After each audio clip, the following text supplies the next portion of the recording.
ఇప్పుడు ఏమంటుండు కేసీఆర్ను గౌరవిస్తే రేవంత్ను గౌరవిస్తాం అంటుండు. ఇలా జనాలు లేరు. వాళ్ళకు వాళ్ళు నువ్వు నన్ను గౌరవించు నేను నిన్ను గౌరవిస్తా, లేకపోతే ఇద్దరం తిట్టుకుందాం. మరి జనాలు ఏడున్నారా బాబు? మరి కేసీఆర్ ప్రజల్ని గౌరవిస్తలేడే. ఇప్పుడు రేవంత్ రెడ్డి కేసీఆర్ని గౌరవిస్తలేడు, నువ్వు రేవంత్ రెడ్డిని గౌరవిస్తలేవు. తన్నుకోండి, సావండి, మాకు అవసరం లేదు. మరి ప్రధాన ప్రతిపక్ష నాయకుడిగా ఉన్న కేసీఆర్ మీ నాయన ప్రజలను ఎందుకు గౌరవిస్తలేడు? ప్రజలు కట్టే ట్యాక్స్ల నుంచి జీతం తీసుకుంటున్నాడు, ప్రజలు కట్టే ట్యాక్స్ల నుంచి సెక్యూరిటీ పొందుతున్నాడు, ప్రజలు కట్టే ట్యాక్స్ల నుంచి తింటున్నాడు, పోయి ఫామ్ హౌస్లో అంటున్నాడు, బయటకు కూడా వెళ్తలేడే. మరి ఎందుకు అపోజిషన్ లీడర్ గజ్వేల్ ఎమ్మెల్యే మా ఎమ్మెల్యే ఏడున్నాడని వాళ్ళు పోస్టర్లు వేస్తున్నారు? మరి ప్రజలను అవమానిస్తున్నాడు కదా, ప్రజల్ని గౌరవిస్తలేరు కదా.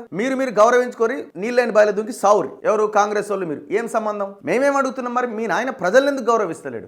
ప్రజలు ఇచ్చిన తీర్పుని ఎందుకు అవమానిస్తున్నాడు?